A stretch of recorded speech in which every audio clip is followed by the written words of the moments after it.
Audience আসসালামু আলাইকুম।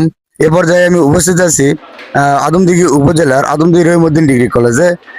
The brilliant association এর মেধাবীদের মূল্যায়নের জন্য বৃত্তি পরীক্ষা অনুষ্ঠিত হচ্ছে। আমি এ পর্যায়ে কথা বলবো দ্য ব্রিলিয়ান্ট অ্যাসোসিয়েশনের একজন প্রশাসনিক কর্মকর্তা। আসসালামু আলাইকুম। ওয়ালাইকুম আসসালাম। আচ্ছা, আপনার পরিচয়টা যদি একটু বলতেন। জি, আমি নকিব আরমান। আমি ব্রিলিয়ান্ট অ্যাসোসিয়েশনের প্রশাসনিক কর্মকর্তা, আদমদীঘি ব্রাঞ্চে।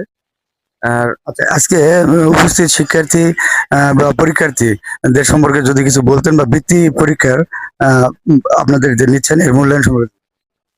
যে আমাদের প্রতি বছর 2002 সালে প্রতিষ্ঠার পর থেকে আমরা ধারাবাহিকভাবে শিক্ষার্থীদের বৃত্তি প্রদান করে থাকি, এই পরীক্ষার আয়োজন করে থাকি। প্রতি বছরে আমাদের এটা পরীক্ষা হয়ে থাকে। এই পরীক্ষাটা আমাদের এইবারে পরীক্ষার্থীর সংখ্যা 807 জন রেজিস্ট্রারকৃত এবং পরীক্ষার্থীতে আছে। এবং আমরা পরীক্ষার্থীদের মেধা যাচাইয়ের জন্যই এটা করে থাকি এবং বৃত্তির পরে তাদেরকে উৎসাহ জানানোর জন্য আমরা এই পরীক্ষার আয়োজন করে থাকি এবং এই বৃত্তি প্রদান করে থাকি। আমরা মেধাবীদের মূল্যায়নের ক্ষেত্রে এই বৃত্তি প্রদান করে থাকি মূলত।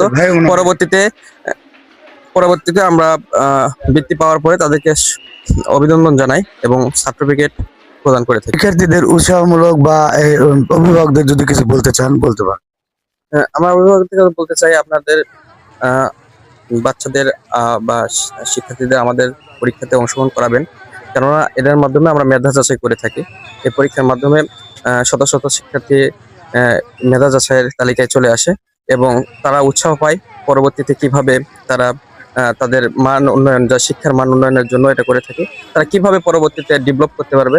তাদের বাছাইকৃতভাবে যারা মেধাবী তারা বাছাই হয় এবং যারা উৎসাহ পায় যে পরবর্তীতে আরো কিভাবে আমরা ডেভেলপ করতে পারি। ধন্যবাদ। ধন্যবাদ নকিব আরমান ভাই।